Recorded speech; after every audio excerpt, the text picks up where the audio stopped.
Hola, ¿qué tal a todos? Bienvenidos a mi canal. El día de hoy vamos a hablar de qué es el alma y qué es el espíritu, dos temas sumamente interesantes. ¿Alguna vez te has preguntado qué son estas cosas? Realmente es una pregunta difícil de responder, ¿no? Porque realmente estamos hablando de cosas complejas, pero bueno, en este video voy a tratar de responderlas. Es un tema igual muy amplio y que ha sido abordado por diferentes culturas, por diferentes personas de maneras diversas. Lo primero que habría de responder y que es muy interesante responder es qué es el alma y qué es el espíritu. Son dos cosas diferentes. Ambas cosas tienen, digamos, también similitudes. Una similitud es que ambas cosas son inmateriales, van más allá de lo físico, ¿no? Sin embargo, el alma es aquello que nos da una identidad relacionada con la parte como más física. Dentro de lo inmaterial es aquello que es más físico porque está relacionado con la psique. O sea, la diosa Psique en realidad pues sería esta referencia al alma. Esta diosa se representa siempre como una mariposa, siempre tiene estas alas como de mariposa porque se relaciona este concepto con ese animalito, ¿no? Y es muy interesante porque de hecho la parte psíquica, la parte mental si es inmaterial es algo complejo, ¿no? Pero no es tanto como el espíritu, no lo es tanto como vamos a ver qué es el espíritu. Por ejemplo, tenemos dos perritos, ambos son de la misma raza, ambos tienen casi la misma constitución física, son casi idénticos genéticamente. Sin embargo, cada uno va a tener su forma de actuar, cada uno va a tener su forma de abordar el mundo. Esta diferencia sería el alma, lo que los hace únicos, lo que les da sustancia, lo que hace que ese perrito sea ese perrito y no sea otro, ¿no? A pesar de que los dos puedan ser muy parecidos físicamente, sean de la misma raza, del mismo tamaño, del mismo peso, pero ambos van a tener cuestiones diferentes. Eso es el alma, lo que nos hace que no seamos máquinas y que no por tener como la misma constitución física, la misma, incluso pueden ser gemelos, prácticamente la misma constitución, la misma código genético y todo, pero los hace distintos. Eso es el alma. Y está más relacionada con el plano material porque está muy relacionado con lo que te hace único, con tu personalidad, con tus gustos. Todo eso está enmarcado en el concepto del alma.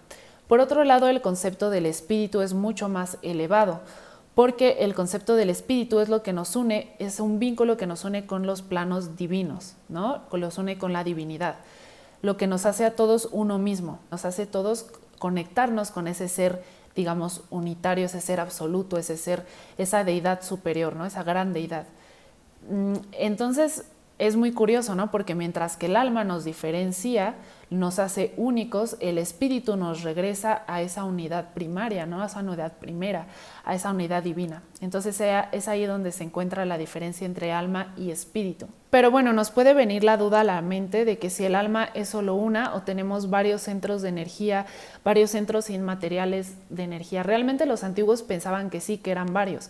Por ejemplo, tenemos la filosofía hindú, que es bastante antigua, que habla de los chakras y que cada uno es un centro energético que tiene sus propias características. Pero bueno, también los griegos, que es algo que pocos saben, también los griegos planteaban que había diferentes almas y no solo una, y había almas que se conectaban más con una parte visceral. De hecho, ya desde Platón, y de hecho hay un video donde trato más este tema más a profundidad, pero sí, Platón justamente hablaba de diferentes centros energéticos, diferentes energías que estaban en el cuerpo. Esto es sumamente interesante porque, bueno, igual las culturas chamánicas pensaban que había diferentes almas y que varios espíritus naturales, diferentes fuerzas, podían convivir en un mismo cuerpo. A mí me llama muchísimo la atención esta conexión que las cosmovisiones chamánicas tienen con la naturaleza, a tal grado de que incluso el alma de un ser humano podía estar conectada al alma de un animal, lo que se llaman, por ejemplo, los nahuales, ¿no? Esta cosmovisión chamánica, o sea, se vuelve todavía más complejo porque no es que solo mi cuerpo tenga mi alma,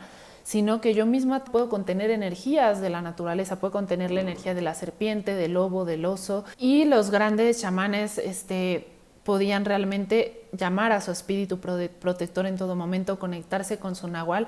La demás gente que no es chamán, por ejemplo, no podía muchas veces ni saber qué animal era el suyo, el que estaba en el bosque, ¿no? El chamán es el que sabe los animales de todos, pero el chamán incluso puede llamar la fuerza de su espíritu y lo hace muy poderoso porque él se vuelve un canal donde la naturaleza puede fluir, ¿no? Entonces es muy interesante esta visión del ser humano como un ser que está conectado con el todo y que tiene fuerzas inmateriales que habitan en él. Esto hace que el ser humano se empodere muchísimo, ¿no? Porque lo hace sentirse mucho más conectado con el mundo y lo hace sentirse mucho más poderoso porque sabe que hay fuerzas más allá, fuerzas más elevadas, más puras, que lo pueden ayudar en su camino y fuerzas que habitan en él, que ni siquiera tiene que ir a buscarlas en un templo, que ni siquiera tiene que ir a buscarlas en cualquier otro lado, que ya habitan dentro del mismo. Esto me lleva a la idea, por ejemplo, que es muy tratada en la actualidad y mucha gente que le interesa el mundo espiritual la toma mucho en cuenta, que es la idea del yo superior, ¿no? De ese yo que es más elevado, es este yo, que el yo superior no es más que el espíritu, o sea, que la concepción del espíritu. El yo superior es lo que nos conecta con el todo y podemos conectar con esa parte de nosotros mismos a través de la meditación, a través de un trabajo que nos permita como irnos liberando, ¿no? de estas ilusiones del ser humano y en diferentes tradiciones místicas, en diferentes tradiciones, va generando ilusiones que hacen que se vaya alejando de esta parte espiritual. Bueno, creo que con esta definición creo que quedó un poco más claro de qué es el alma y qué es el espíritu. Aún así es muy difícil definir estas cosas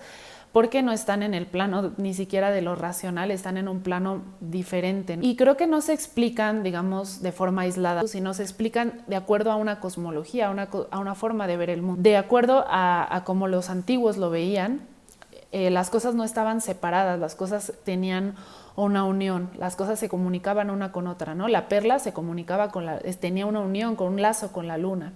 Todas las cosas, toda la realidad estaba vinculada como si fuera una gran red, ¿no?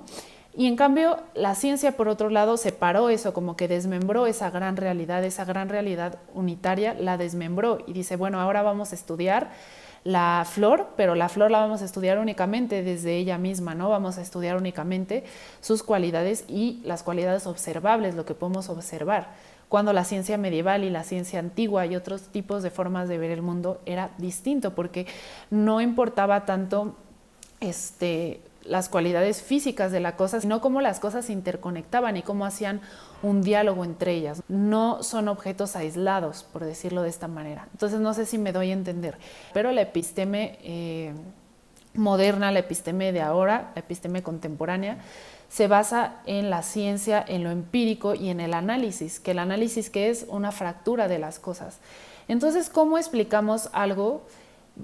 ¿Cómo lo definimos desde una mentalidad que no permite que exista esa definición? No sé si me estoy dando a entender, es un poco complejo, pero quiero dejar en claro esta cuestión, ¿no? Si llega una persona cientificista, una persona que solo cree en la ciencia y me pregunta qué es el espíritu, ahí va a haber una ruptura del lenguaje, yo no voy a poder explicarle porque su forma de ordenar el mundo es diferente a la forma de ordenar el mundo de las personas que gestaron los conceptos de espíritu y de alma, ¿no? Entonces es algo diferente. Esta parte de querer definir el espíritu, de querer tratarlo, pero ya en esta época contemporánea donde la ciencia tiene tanta importancia, entonces ahí obviamente hay una dificultad.